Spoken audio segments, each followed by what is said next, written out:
दोस्तों, देश में आज एक बहुत बड़ा विवाद चल रहा है।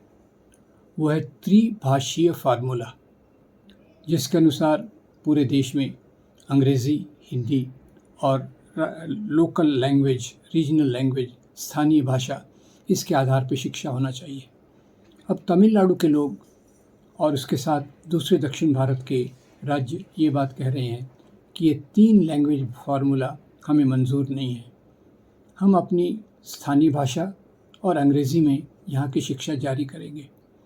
उनका तर्क ये भी है कि हिंदी को भी एक रीजनल भाषा मानी जाए और ये वहीं रखी जाए जहाँ इन राज्यों में ये प्रचलित है।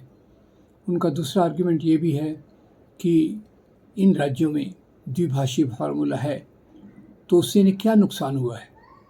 इतने सालों में जो शिक्षा का स्तर है वो दक्षिण भारतीय राज्यों में ही बढ़ा है जहाँ द्विभाषी फार्मूला है, और जो उत्तर भारत के राज्य हैं जहाँ कई जगह त्रिभाषी फार्मूला है, वहाँ शिक्षा का हाल दक्षिण भारत के राज्यों से बहुत बुरा है। तो ये एक सोचने की बात है, क्या हमारे विविधतापूर्ण राष्ट्र में इस प्रकार की नीति की ज़रूरत है, या शिक्षा को एक राज्य स्तरीय मुद्दा मान के राज्यों पर छोड़ देना चाहिए। कुछ कॉमन नीतियाँ होना चाहिए कि शिक्षा में तार्किक सोच, रैशनलिज्म, साइंटिफिक टेम्पर, वैज्ञानिक तरीके से सोचना, ये हमारे लिए ज़रूरी है।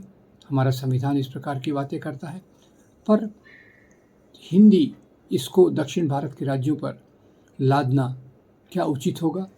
अगर वो इसे स्वेच्छा से स्वीकार करते हैं तो स्वागत होना चाहिए, और ये एक कोशिश होनी चाहिए हिंदी के प्रचारकों की कि वो अपनी भाषा को इस प्रकार से लोकप्रिय बनाएं कि दक्षिण भारत के राज्य खुद होकर इसकी मांग करें। किसी भी भाषा को इन पर थोपना ये गलत होगा। एक उदाहरण देता हूँ।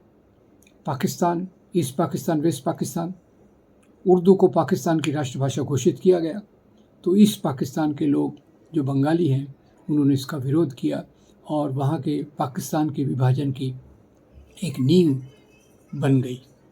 भाषा एक मामला है जो राज्यों पर छोड़ा जाना चाहिए, और केंद्र सरकार ने इस प्रकार से ज़्यादा थोपने की बात जो होती है वो पूरी तौर से गलत है। धन्यवाद।